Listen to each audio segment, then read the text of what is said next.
నమస్తే అండి. Welcome to our channel. మనతో ఈరోజు పొలిటికల్ అనలిస్ట్ శ్రీలీల గారు ఉన్నారు. నమస్తే మేడం. నమస్తే అమ్మా. మేడం, వైసీపీ సీనియర్ నేత, మాజీ స్పీకర్ తమ్మినేని సీతారాం, అలాగే వారి కుటుంబ సభ్యుల మీద కూడా ఈ శ్రీకాకుళం జిల్లాలో 400 కోట్ల భూ వివాదం కేసు అయితే నమోదైంది కదా. సో ఇప్పుడు ఆయన కనిపించకుండా పరారీలో ఉన్నారు. ఎక్కడికి వెళ్ళిపోయారంటారు? అయినా ఒక స్పీకర్ స్టేజ్లో ఉండి ఆయన ఈ తప్పులు చేయడం అనేది మరీ దారుణం. సో ప్రజెంట్ సిచ్యువేషన్ ఏంటంటే ఆయన అంటే సొంత ఇంట్లో కూడా ఉండట్లేదు, అద్దెంట్లో ఉంటున్నాడు. అలాగే 2 కార్లు ఉంచుకొని అద్దె కారులో పారిపోయారు అన్న సమాచారం వస్తుంది. ఇందులో వాస్తవం ఎంత ఉంది? తమ్మినేని సీతారాం అనగానే మనకి ఫస్ట్ ఆ రోజున అసెంబ్లీలో స్పీకర్గా ఈయన ఉన్నప్పుడు వాళ్ళ అధికారంలో ఉండి ఆ పార్టీకి సంబంధించిన 151 ఎమ్మెల్యేలు అసెంబ్లీలో, ఇటువైపు చూస్తే 23 వీళ్ళు. నారా చంద్రబాబు నాయుడు గారి వయసుకు కానీ ఆయన గతంలో రాజకీయ అనుభవానికి కానీ ఏమాత్రం విలువ ఇవ్వకుండా ఎంత నీచంగా మాట్లాడినా ఆ స్పీకర్ హోదాలో ఉండి ఆ గౌరవాన్ని ఆయన సంపాదించుకోలేకపోయారు. ఈ రోజున ఆయనకి ఎప్పుడూ లేదు ఆ గౌరవం. ఈ రోజున మొత్తం పోయింది. ఏదైనా కొంచెం ఉన్నా కూడా ఆ ప్రాంత ప్రజలకి ఏదన్నా ఆ ప్రాంత వ్యక్తి మీద వాళ్ళకు ఒక అభిమానం అంటూ ఉండిద్ది, అది కూడా పోయింది. ఎలా పోయింది అంటే కేవలం ఇదొక్క పని చేయటం వల్లే పోయిందా అంటే కాదు, ఇంకా ఘోరాలు చాలా ఉన్నాయి. అంటే వీళ్ళు ఈ రోజున 922 గజాల భూమిని వీళ్ళు 2 సార్లుగా రిజిస్ట్రేషన్ చేయించుకున్నారు. అక్కడ గోడ కట్టడం వల్ల ఆ ప్లేస్ ఏదైతే ఉందో వీళ్ళు ఈ లేఅవుట్లు వేశారు. ఒక 7 అన్నదమ్ములు కలిసి, వాళ్ళ పిల్లలు హైదరాబాద్లో ఉంటారు. ఆ గోడ కట్టినప్పుడే వీళ్ళు ఈ దొంగ రిజిస్ట్రేషన్లు చేయించుకొని 3 సంవత్సరాలు అయిపోతుంది. ఇప్పటికి 3-4 ఏళ్ళు, 2023లో వాళ్ళు చేయించుకుంది. ఆ గోడ కట్టేటప్పటికే డౌట్ వచ్చింది, ఇదేంటి మన ప్లేస్లో వీళ్ళు ఎలా గోడ కడతారు అనేది. అప్పుడు దీని గురించి ఎంక్వైరీ చేసినప్పుడు ఈ అసలు బండారం బయటపడింది. ఇదొకటైతే మరి వీళ్ళు అద్దెంట్లో ఉంటూ సొంత కార్లు 2 ఉంచుకొని ఒక ఇన్నోవా అద్దెకు తెచ్చుకొని దాంట్లో పారిపోవటం అంటే చాతచక్యంగా ఫోన్లు కూడా ఇంట్లో పెట్టేసి, దొంగలు కూడా ఇలా చేయరేమో నాకు తెలిసి. అంటే దొంగలు కూడా వాళ్ళ ఫోన్లు వాళ్ళు తీసుకెళ్ళిపోతారు, ఆ ట్రేస్ చేస్తే చేయని అప్పుడు తప్పించుకుందామని. కానీ వీళ్ళు దొంగలకే దొంగలు అనమాట. ఆ ఫోన్లు ఇంట్లో పెట్టేసి వెళ్ళిపోవటం. మరి వీళ్ళ చరిత్ర ఏంటి, అసలు వీళ్ళు ఎందుకు ఇలా చేశారు, గతంలో ఇంకేమైనా చేశారా అంటే వీళ్ళ భార్య మీద కూడా ఆరోపణలు. వాణి అనే ఎవరైతే ఉన్నారో ఆవిడ, ఈ తమ్మినేని సీతారాంకి ఒక ఫ్రెండ్ ఉన్నాడు, బెస్ట్ ఫ్రెండ్. బాగా వీళ్ళ కుటుంబంతో ఆయనకు మంచి అనుబంధం ఉంది. ఆయన మరణించిన తర్వాత ఆ కుటుంబంలో ఆయన ఎవరైతే ఉన్నారో ఆ పెద్ద ఆయనకి 2 కొడుకులు ఉన్నారు. వాళ్ళు ఆ ఆస్తి దగ్గర తగులు పడుతుంటే దాన్ని కూడా ఈయన వెళ్ళి నేనేం చేస్తానంటే అదేదో పిట్టపోరు పిల్లి తీర్చింది అన్నట్లుగా మీ ఇద్దరు కాదని చెప్పి ఆ ఇల్లు స్వాధీనం చేసుకున్నాడు.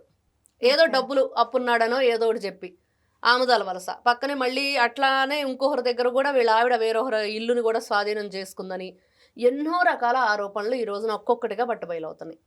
ఏం చెప్పాలి, ఈ రోజున వైఎస్ఆర్సీపీ పార్టీ వాళ్ళంతా ఇంతేనా? వాళ్ళు అధికారంలో ఉన్నప్పుడు ఏం చేశారు, అధికారం కోల్పోయాక ఏం మాట్లాడుతున్నారు, ఇప్పటికి కూడా వాళ్ళు అవినీతి పనులు చేసి నీతులు చెప్తూ ఉంటే చూసే వాళ్ళకి ఎలా ఉంది? మరి జగన్మోహన్ రెడ్డి గారు వస్తేనేమో బయటకు ఏమంటాడు, ఆ చిన్న దొంగతనమే కదా చేసాడులే అంటాడు. చిన్న భూమి వివాదం అంతే, చిన్న ఏదో 922 గజాలకు మీరు ఇంత గొడవ చేస్తున్నారా, నేను 1000 కోట్ల రూపాయల భూములు కొట్టేశాను ఆఫ్టర్ ఆల్ అంటాడు. అదే చెప్తాడు ఖచ్చితంగా బయటకు వస్తే. ఎందుకంటే ఏదో విధి ఇది ఏదో ఆ పిల్లోడు ఏదో యాక్సిడెంట్ చేశాడు చనిపోయాడు అనుకో, ఆ అబ్బాయి మీద అసలు ఎలాంటి కేసులు పెట్టారు, నరహత్య కేసులు పెట్టారని చెప్పి మాట్లాడుతున్నాడు కదా. అలాగా ప్రతిదానికి చిన్న దొంగతనమే కదా. దేనికి మాట్లాడాడు ఆ రోజున? స్వామివారి ఏదైతే పరకామణి కేసులో ఈ మాటలు, అంబటి రాంబాబు బూతులు తిట్టాడంటే ఏముంది 1-2 మాటలకేనా అని ఈ విధంగా చెప్పుకుంటూ వెళితే వీళ్ళు చేసిన నేరాలకి ఘోరాలకి వాళ్ళ పార్టీ అధినేత వైఎస్ జగన్మోహన్ రెడ్డి ఎలా కొమ్ముగాస్తున్నాడు, ఏ విధంగా వాళ్ళకు అండగా నిలబడుతున్నాడు, వాళ్ళు చేసిన తప్పులను కూడా ఈయన ఏముందలే అన్నట్లంతా టేక్ ఈజీగా తీసుకుంటుంటే మరి ఎవరి వల్ల వాళ్ళు భయపడతారు అంటే ఖచ్చితంగా చట్టం వల్లే వాళ్ళు భయపడాలి. ఈ రోజున అదొక్కటే మార్గం ఉంది, ఇంకోటి లేదు. ఇప్పుడు వీళ్ళు ఎక్కడికి పరారీ అయి ఉంటారు మేడం? ఈ రోజున వాళ్ళ దగ్గర ఫోనులు లేవు. ఇదే గతంలో మనం చాలా చూసాం ఇలాంటివి, ఇదేం కొత్త కాదు.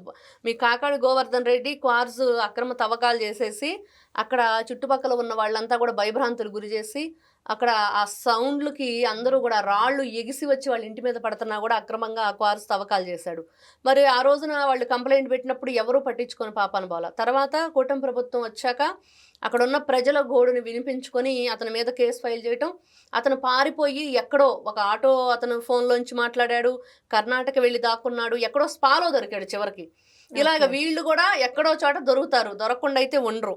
ఎవరొకరు ఫోన్లోంచి ఎవరొకరిని కాంటాక్ట్ చేస్తారు. ఇప్పుడు ఈ రోజున వీళ్ళైతే ఎవరికీ తెలియని వ్యక్తులైతే ఎవరు పట్టించుకోరు. తమ్మినేని సీతారాం అనంగానే ప్రతి ఒక్కరికి తెలుసు ఆయన ఎవరు అనేది. వాళ్ళ కొడుకు కూడా తెలుసు అందరికీ, నాని. మరి వాళ్ళ భార్య కూడా ఆ మధ్య కాలంలో ఏదో వాళ్ళిద్దరి మధ్య ఏదో వివాదం వచ్చిందనో లేకపోతే ఏంటో చెట్టు కింద కూర్చొని ఆవిడ నానా రచ్చ చేసి ఆ వీడియోలు కూడా వైరల్ అయినాయి. ఇట్లాగా వాళ్ళందరూ కూడా అందరికీ తెలిసిన వ్యక్తులే కాబట్టి ప్రతి ఒక్కరు కూడా ఎక్కడున్నా కూడా గుర్తుపడతారు, ఎవరో ఒకరికి సమాచారం ఇస్తారు, అలా దొరికిపోతారు. అంటే తప్పు చేయటం ఒక ఇదైతే ఈ రోజున తప్పించుకోవటం అంటే వీళ్ళు తప్పు చేశారు అనేది అందరికీ తెలిసిపోయింది. ఈ రోజున వచ్చేసి వైఎస్ఆర్సీపీ పార్టీ వాళ్ళు వాళ్ళ మీద అక్రమంగా కేసులు పెట్టారనో అన్యాయంగా వాళ్ళని దాంట్లో ఇరికిచ్చారనో చెప్పినా కూడా ఎవరు నమ్ముతారు? క్లియర్గా అర్థమవుతుంది. నిజంగానే మీరు తప్పు చేయలేదు అంటే ఈ రోజున ఎందుకు పారిపోయారు? మీ కార్లు వదిలేసి ఫోన్లు వదిలేసి మరి ఇంతమంది దగ్గరేమో ఇల్లు కొట్టేశారంటున్నారు. ఆయనేమో అద్దీంట్లో ఉంటున్నాడు, ఎందుకు ఉంటున్నాడో తెలియదు. ప్రజలు అంటున్నారు రేపు మాపు జైలుకి వెళ్ళే వాళ్ళ ಮೇಲೆ తప్పులు చేస్తే అందుకనే నువ్వు సొంత ఇల్లు కట్టుకోలేదని అంటాడా అని అంటున్నారు. ఇట్లాగా వీళ్ళు చివరికి ఒక కామెడీ పీస్లో అయిపోయింది రాష్ట్రంలో. వైఎస్ఆర్సీపీ పార్టీ వాళ్ళ విధి విధానాలు, వాళ్ళ ఆలోచనలు, వాళ్ళు చేస్తున్న తప్పుల మీద తప్పులు చేసుకుంటూనే పోతున్నారు తప్పించి ఎక్కడా కూడా మేము ఇదిగో నిజాయితీ కట్టుబడి ఉంటామనో న్యాయంగా ఉంటామనో ఎప్పుడూ చెప్పింది లేదు.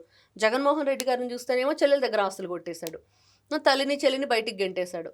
బాబాయ్ మర్డర్ కేసు గురించి మరి ఆ రోజు నుంచి ఈ రోజు వరకు కూడా ఏమీ పట్టించుకున్న పాపాన పోలేదు. మరి వాళ్ళ నాయకుడు అంతే, వాళ్ళ కింద ఉండే వాళ్ళ పార్టీ కార్యకర్తలు అంతే. వాళ్ళు కూడా చూసాం కదా ప్లకార్డ్స్ పట్టుకొని రప్ప నరికేస్తామంటూ, రక్తంతో హోళీ చేస్తామంటూ వాళ్ళు, లేకపోతే మందు తాగి ఏ విధంగా చిందులేశారో చూసాం. మొన్న జగన్మోహన్ రెడ్డి భీమవరం ఎందుకు వచ్చాడు? రైతులు పరామర్శించడానికి వచ్చాడు. కానీ వీళ్ళు చేసిన హంగామా అంతా ఇంత కాదు. ఈ విధంగా చెప్పుకుంటూ వెళితే వీళ్ళ అవినీతి భాగవతం చాలా ఉంది. వీళ్ళు బకాసురులాగా ఎంత ఘోరంగా భూ ఆక్రమణలు చేశారు, ఎన్ని దందాలు చేశారు అనేది ఒక్కొక్కటిగా ఈ రోజున వెలుగులోకి వస్తుంటే మనందరం కూడా ఆశ్చర్యపడాలా లేకపోతే వీళ్ళకి ఇది మామూలే కదా అనుకోవాలో కూడా అర్థం కాని పరిస్థితి. అన్ని కథలు వీళ్ళ వెనుకున్నవి. ఇప్పటికైనా సరే వాళ్ళని ఒకటే అడగాలి వైఎస్ఆర్సీపీ పార్టీ వాళ్ళు, ఏంటంటే ఇక్కడైనా మానేయండి. మీరు ఏంటని 2029లో మేము వస్తామనే మాట మానేయండి. ఎలా వస్తారు అనేది ప్రజలు మిమ్మల్ని అడుగుతున్నారు ఇప్పుడు. ఇన్ని రకాలుగా మీరు అవినీతి పనులు చేసి 2029లో మళ్ళీ వచ్చి ఏం చేస్తారు అనేది.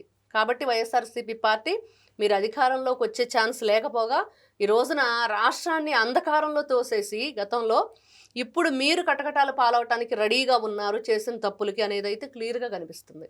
Okay, thank you madam. నమస్తే.